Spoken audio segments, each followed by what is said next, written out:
저희가 살다 보면 살고 싶은 대로 다 못 사는 것 같아요. 성질도 좀 많이 내야 되고 때로는 실컷 웃기도 해야 되는데 때로는 이 적당하게 좀 상황을 피하기 위해서 거짓말도 해야 되고 또 임기응변도 있어야 되고 아내가 파마하고 들어오면 오늘 파마 잘 됐네 거짓말도 해야 되고 또 사랑하지 않지만 어떤 때는 사랑해야 되는 척도 있고 그래도 그 정도는 좀 괜찮은 것 같아요. 그러나 정말 나의 모습은 이게 아닌데 내가 표현하고 싶은 것은 이게 아닌데 내 인생 가운데 정말 드러내고 싶은 것들은 이게 아닌데 그것들을 감추고 살아야 할 때가 너무나 많은 것 같습니다. 어떻게 보면 우리가 의도하던 의도하지 않던 거짓으로 살아가는 영속이다 라고까지 얘기할 수 있을 정도로 저희 자신들을 감추고 사는 시간들이 많은 것 같습니다. 그런데 우리가 가장 진솔해지고 솔직해질 때가 언제일까? 바로 죽음 앞에 섰을 때. 그때만큼은 우리가 잘 거짓말하지 않고 그때만큼은 쉽게 얘기하지 않고 그때만큼은 정말 내 인생 가운데 가장 하고 싶었던 말, 내 인생 가운데 가장 소중했던 것들을 다시 찾게 되는 것 같습니다. 하나님께서 우리 인생 가운데 전도 3장에 보면 영혼을 사모하는 마음을 주셨다라고 기록을 하고 있습니다. 영혼을 사모하는 마음은 우리가 영원한 생명을 만나지 않으면 채워질 수 없는 마음입니다. 그 마음은 영원함을 우리가 경험하지 않으면 영원히 채워질 수 없는 마음이기 때문에 다른 어떤 것들로 채워도 채워지지 않는 빈 공허함이 남고 빈 터가 남아있는 것입니다. 우리가 예수님을 통해서 그 영원한 생명을 경험하지 않으면 그 영원에 대한 소망은 영원에 대한 바람과 사랑은 채워지지 않은 채 늘 빈 탱크로 남아있는 것입니다. 그래서 그렇게 많은 재산이 있어도 그렇게 많은 인기가 있어도 그렇게 많은 학식이 있어도 그것들이 전혀 인생의 위로가 되지 못하고 인생의 낙이 되지 못하고 채워지지 않는 그 공허함 때문에 자살을 택하기도 하고 더 어려운 일들을 가기도 하고 지금 전도자는 그런 시간 가운데 서 있습니다. 인생의 마지막 끝자락에 서서 어쩌면 그 인생 가운데 가장 솔직하고 가장 진솔한 시간에 서 있을지도 모르겠습니다. 우리가 인생의 마지막 때가 되면 진짜 마음을 알게 돼요. 다 똑같이 사랑하는 것 같지만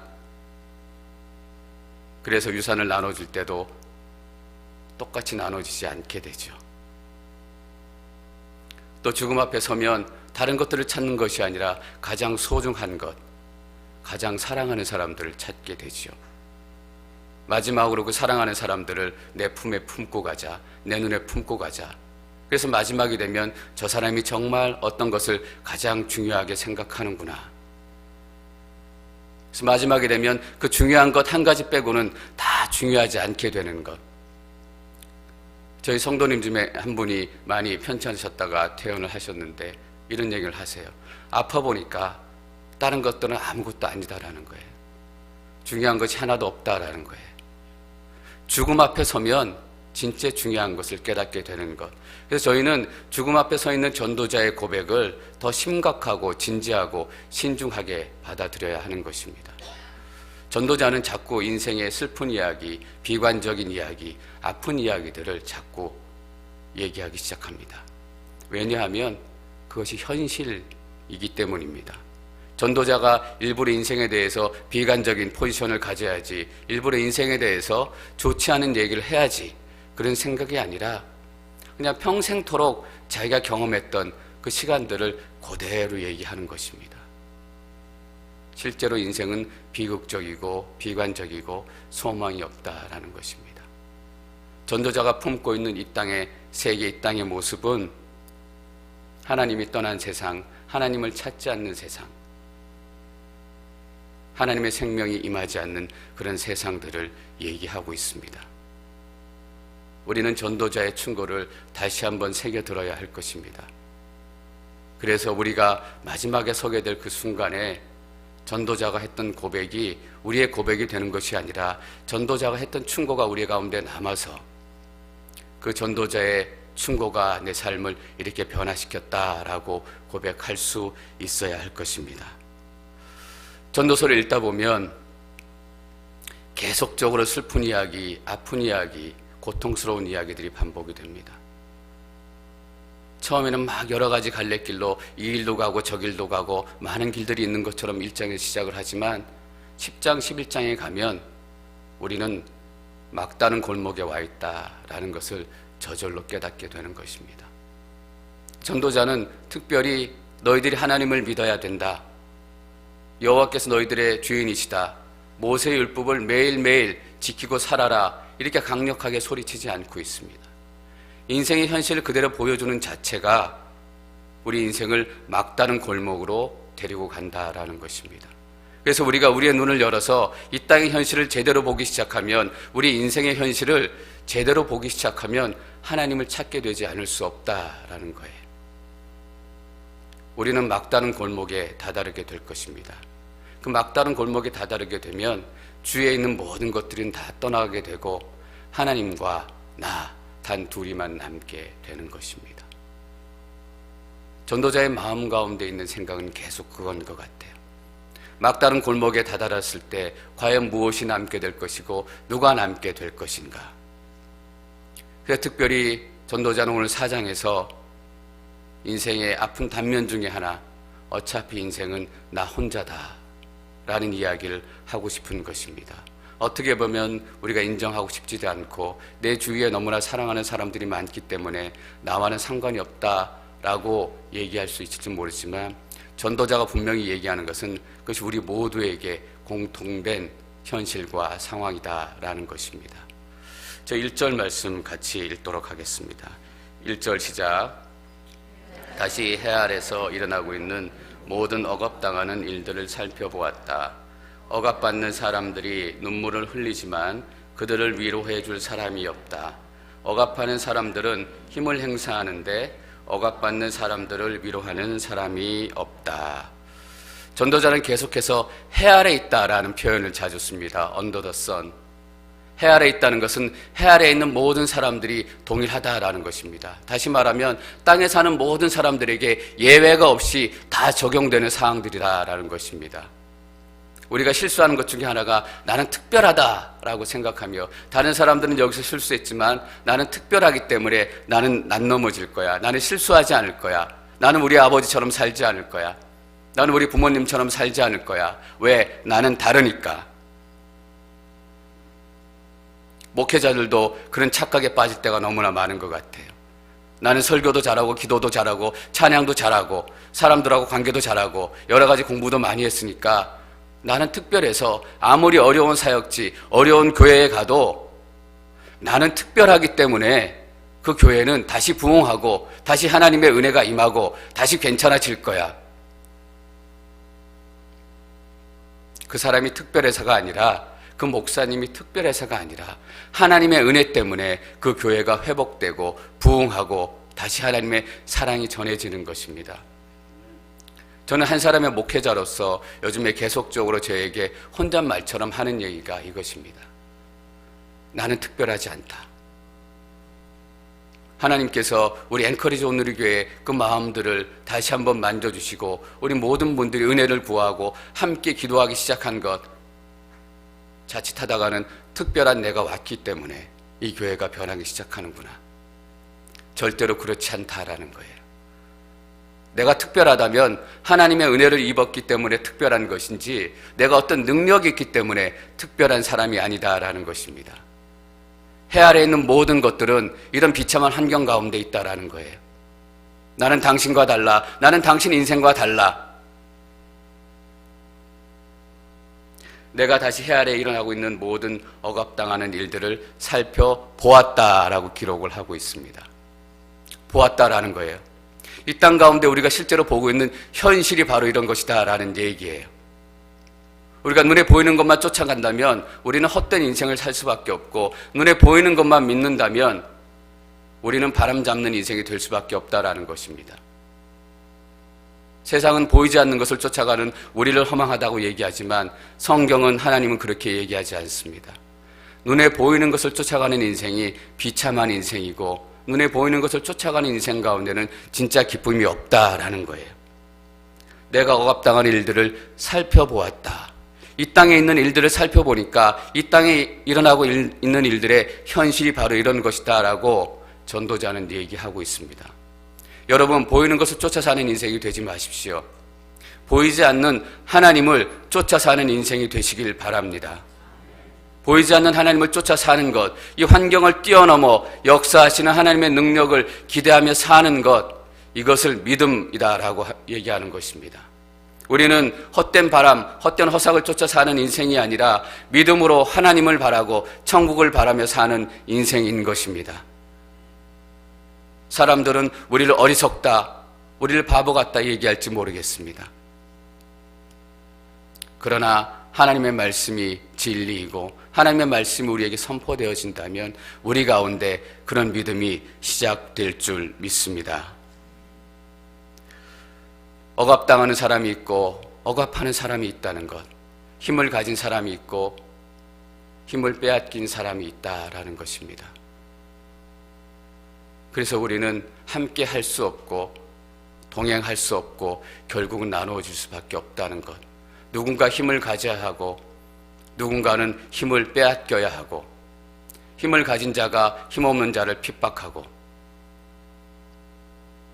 사람마다 어떤 것이 정말 큰 힘이 되는지 개인마다 다를 것 같긴 해요.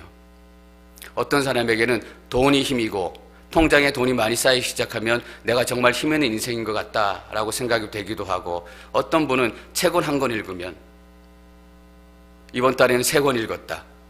그래서 어떤 분의 집에 가면 큰 책장의 서재에 책들이 쫙 정말 보기에도 아름답고 부럽기도 하고 야, 저분이 저렇게 귀한 책들을 저렇게 많이 가지고 있고 그것이 그분에겐 힘이 되는 거예요. 그 책들을 볼 때마다 내가 힘 있는 인생이구나. 여자분들에게는 어떤 게 힘이 될까 생각해 봤어요. 화장을 잘 받으면 오늘 내 인생 가운데 힘이 생기는 것 같죠.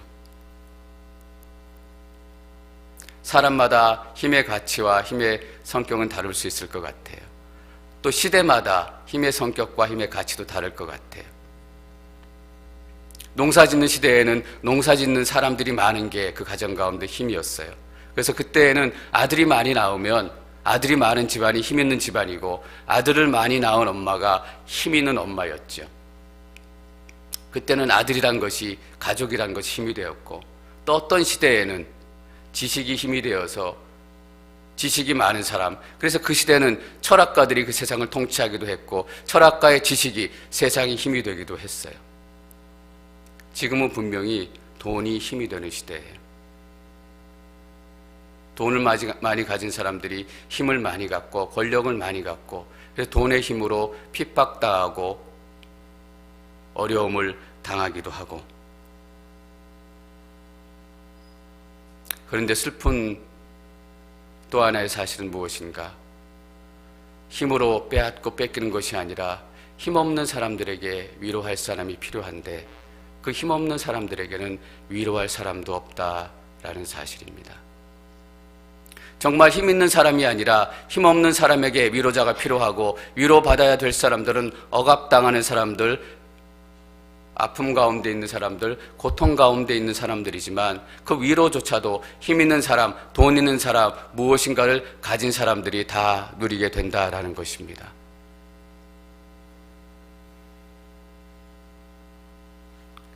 한국에 가면 대기업의 그룹마다 사장님들이 계시거든요. 사장님들이 이제 어떻게 해서 퇴임할 때가 되면 이제 퇴임하고 자리를 내놓고 회사를 떠나야 되는데 2년 동안 퇴임을 준비하는 그런 기간을 줘요. 그래서 사무실도 주고 월급도 똑같이 주고 비서도 주고 그래서 마지막 그 회사의 마지막 일들을 정리하면서 쓸쓸해하고 내가 여기서 일들을 끝내야 되는가. 그래도 그 사무실에 있고 남아있을 때는 사람들이 찾아와서 위로하고 만나지만 정작 위로가 필요할 때 2년간의 시간이 지나고 이제 집에 머물게 되고 완전히 은퇴한 삶을 시작할 때 사람들이 찾아와서 함께 얘기하고 위로가 필요한 그 순간 그때부터 사람들의 발걸음이 멎어지기 시작하고 사람들이 찾아오는 것이 뜸해지기 시작하고 저 옛말에 이런 말이 있잖아요. 정승 부인이 죽으면 조문객들이 끝이 없지만 정승이 죽으면 별로 찾아오는 사람이 없다라는 거예요. 힘이 없어지면 위로자도 사라지고 힘이 사라지면 위로하는 사람들도 더 이상 찾지 않는 것. 전도자는 오늘 그런 얘기를 하고 있는 것입니다. 힘 있는 사람이 힘없는 사람들을 억압할 뿐만 아니라 더 슬픈 현실은 힘 있는 사람들이 그 위로조차 다 누리고 있다라는 것입니다. 그렇다면 우리는 어떻게 해야 될 것인가? 전도자는 여기에 대한 해답을 제시하지 않고 있습니다. 우리가 힘들고 어려울 때, 우리가 억압당하고 있을 때, 고통 가운데 있을 때, 그렇다면 우리에게 진정한 위로자가 되어줄 분이 누구인가? 라는 것을 전도자는 일부러 대답하지 않고 있습니다. 저 이사야 40장 1절 말씀을 같이 읽도록 하겠습니다. 이사야 40장 1절 시작. 내 백성을 위로하라. 너희 하나님께서 말씀하신다. 이방 민족의 창과 칼 아래 억압을 당하고 있던 이스라엘 백성들에게 하나님께서 이사야를 통해서 선포하시는 것입니다. 위로하라. 내 백성을 위로하라. 하나님은 위로의 하나님이십니다. 우리가 위로가 필요할 때, 고통과 절망 가운데 있을 때 진정으로 우리 삶 가운데 위로가 되시는 분은 하나님 한 분이시다라는 얘기입니다. 40장 1절에 이사야가 이렇게 선포하고 나서 이어지는 내용이 바로 이것입니다. 광야에 외치는 자의 소리가 있어. 예수 그리스도를 예배하는 말씀이 선포가 되는 것입니다. 진정한 위로자가 누구인가? 우리 인생 가운데 진정한 위로를 가지고 찾아올 사람이 누구인가? 라는 것을 우리에게 제시해 주고 있는 것입니다. 그리고 이어서 이렇게 기록하고 있습니다. 40장 4절 저희가 함께 읽겠습니다. 4절 시작. 모든 골짜기는 높이고 모든 산과 언덕은 낮추고 가파른 곳은 고르게 하고 울퉁불퉁한 곳은 평지로 만들라. 모든 골짜기는 높이고 모든 낮아진 것은 높여지게 될 것입니다. 고통 때문에, 억압 때문에 낮아진 우리의 인생들이 예수 그리스도가 찾아오면 다 높여지게 된다는 말씀입니다. 여러분 혹시 지금 아픔과 절망 가운데 계시다면 이 위로의 하나님의 말씀을 들으십시오. 여러분의 낮아진 인생, 여러분의 낮아진 마음들, 여러분의 낮아진 삶이 골짜기가 높여지는 것처럼, 골짜기가 채워지는 것처럼 채워지고 높여지는 역사가 나타나게 될 것입니다. 그리고 이렇게 얘기하죠. 모든 산과 언덕은 낮추고, 힘이 있다고 믿음의 사람들을 핍박하고 힘이 있다고 해서 우리 인생을 핍박하던 그 모든 산들과 그 모든 언덕들은 낮아지게 될 것입니다. 우리 인생 가운데 남아있던 교만함도, 봉우리처럼 남아있던 내 인생 가운데 이것이 힘이다라고 생각하고 있던 그 봉우리들도, 그 산들도 예수 그리스도 앞에 다 낮아지게 될 것입니다. 그리고 울퉁불퉁한 모든 것들이 평지가 되는 것입니다. 여러분의 인생을 한번 돌아보십시오. 내 인생이 평지같이 평탄했다라고 얘기하실 수 있는 분이 여기 한 분이라도 있겠습니까? 때마다 상처가 있고, 때마다 골짜기 있고, 높아진 곳이 있고, 낮아진 곳이 있고, 여러분의 그 인생을 예수님께서 위로해 주실 것입니다. 오늘 그 예수 그리스도의 사랑을 충만하게 경험하시길 바랍니다. 우리의 힘으로는 그 봉우리를 낮출 수 없습니다. 우리의 능력으로는 봉우리를 낮출 수 없지만 예수 그리스도께서 낮추시는 역사가 나타나게 될 것입니다. 저희 4절에서 6절까지 말씀 계속해서 읽도록 하겠습니다. 4절에서 6절 시작. 또 나는 모든 노력과 모든 성취가 결국 이웃을 시기하는 마음에서 비롯된 것임을 깨달았다. 이것 또한 허무하고 뜬 구름 잡는 일이다. 사람은 팔짱을 끼고 자기 몸만 축내는구나. 한 손에만 가득하고 평안한 것이 양손에 가득하고 고통과 번뇌가 있는 것보다 낫다.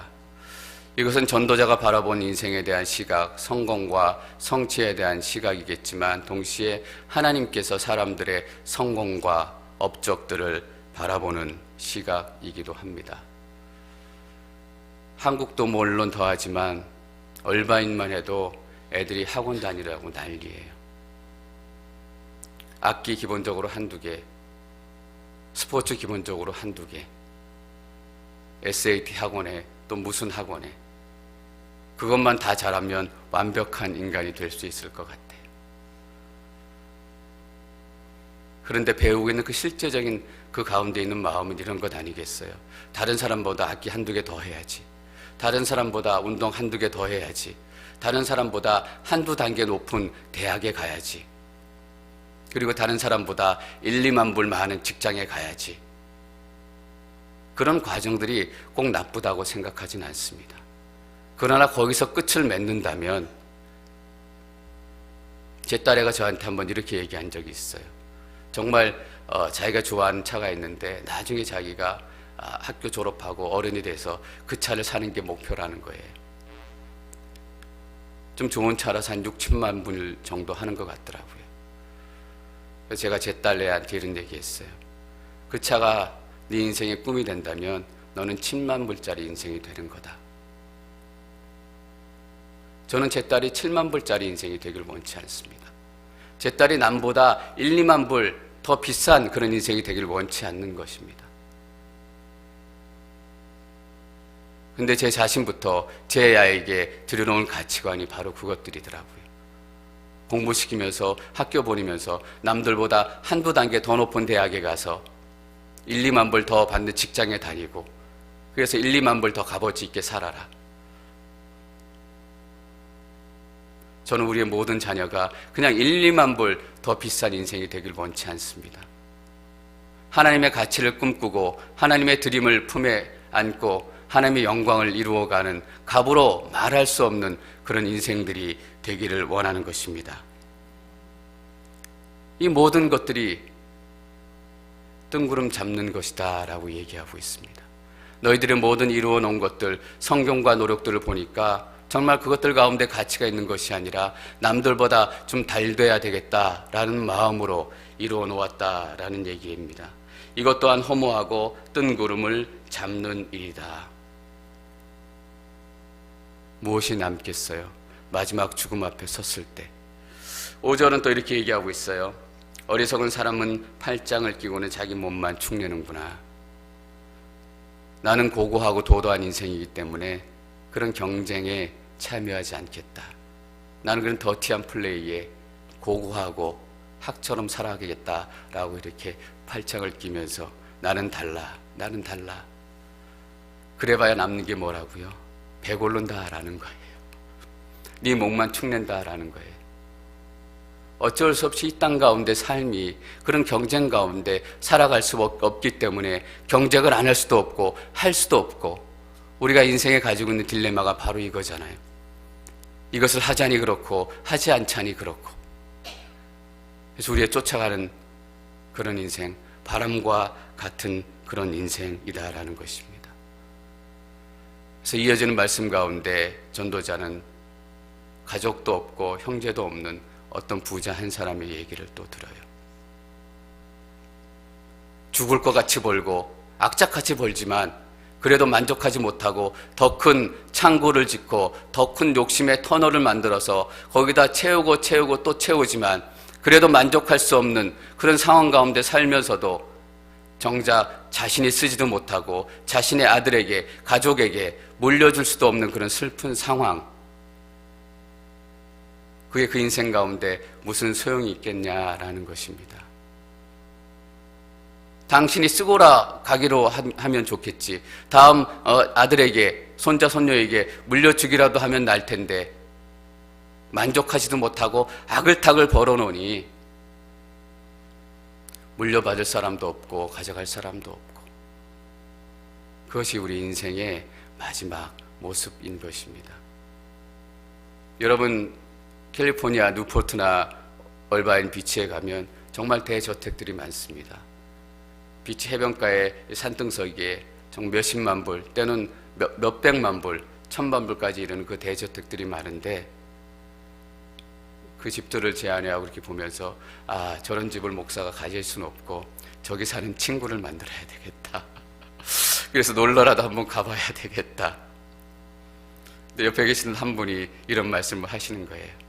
정작 저 집의 주인은 저 집을 유지하려고 새벽 일찍 나가가지고 열심히 돈 벌고 햄버거로 또 식사로 사람들 만나고 때우고 밤 늦게 들어와가지고 바다는 보지도 못한다라는 거예요. 실제로 그 바다를 보고 뷰를 즐기는 사람은 그 집에서 일하는 가정부, 아침에 일어나서 청소하고 주인이 출근하고 나가면 커피 한 잔 타가지고 소파에 발 올려가지고 벌어서 뭐 하겠어요. 그런 얘기를 하는 거예요. 그래도 더 벌려고 아침 일찍 나와가지고 아글타글 했는데 결국 자기가 누릴 수 있는 것은 이거밖에 안 된다라는 것이죠. 그나마 물려줄 사람이 있으면 좋을 텐데 그것조차 안 되고 인생은 바람 같고 헛된 것이다 라고 얘기를 하고 있는 것입니다. 저희 9절에서 12절까지 말씀 계속해서 함께 읽도록 하겠습니다. 9절에서 12절 시작. 둘이 더 낫다. 둘이 함께 노력하면 더 좋은 결과를 얻기 때문이다. 넘어지게 되면 하나가 다른 하나를 일으켜 줄 수 있다. 그러나 혼자여도 넘어져서 일으켜 줄 사람이 없으면 얼마나 불쌍한가. 또 둘이 함께 누우면 따뜻해지지만 혼자라면 어떻게 따뜻해지겠는가. 혼자서는 질 일도 둘이서는 당해낼 수 있으니 세 겹줄은 쉽게 끊어지지 않는다. 우리가 그렇게 잘 아는 세 겹줄은 끊어지지 않는다라는 말씀이 여기 나옵니다. 혼자보다 둘이 낫다. 둘보다는 셋이 낫다. 캘리포니아에 있을 때는 매일 날씨가 맑고 매일 햇살이 비추니까 캘리포니아 날씨가 참 좋고 햇살이 좋다라고 생각을 했지만 그게 그렇게 좋다라고 시간이 지나니까 점점 생각이 잊어지는 것 같았어요. 앵커리지 오니까 이제 겨울이 지나가면서 며칠에 한 번씩 해가 나잖아요. 그래서 며칠에 한 번씩 나는 해가 얼마나 그립고 얼마나 기대가 되고 얼마나 좋은지 모르겠어요. 근데 전도자가 천국의 모습을 잠깐 지금 보여주는 거예요. 우리의 인생이 이렇게 비참한데 우리의 인생 가운데는 이 땅 가운데 살아가는 해 아래 살아있는 인생은 하나도 바라볼 것도 없고 기대할 것도 없고 허망한 인생이지만 천국의 모습은 이런 거다라는 것입니다. 하나님께서 원래 지으신 이 땅의 모습, 에덴의 모습, 타락하기 전에 망가지기 전에 이 땅의 모습이 바로 이런 것이다 라고 마치 우리가 여행 가기 위해서 광고를 보고 여행을 가듯이 광고를 보면 더 여행 가고 싶은 마음이 들잖아요. 그것처럼 천국의 진짜 모습을 잠깐 보여주는 거예요. 이거를 읽으면서 이 구절을 읽으면서 이런 생각 들지 않으세요? 이런 사람이 내게 있었으면 좋겠다. 평생토록 함께할 사람이 있었으면 좋겠다. 넘어지게 되면 하나가 다른 하나를 일으켜줄 수 있다. 하나님, 내가 자빠졌을 때, 나 혼자 일어날 수 없는 그런 아픔 가운데 있을 때, 그런 이별의 슬픔 가운데 있을 때 내 옆에서 내 손을 잡아서 일으켜줄 수 있는 사람이 있으면 좋겠어요. 그런 마음을 갖게 되시지 않나요? 또 둘이 함께 누우면 따뜻해지지만 혼자라면 어떻게 따뜻해지겠는가.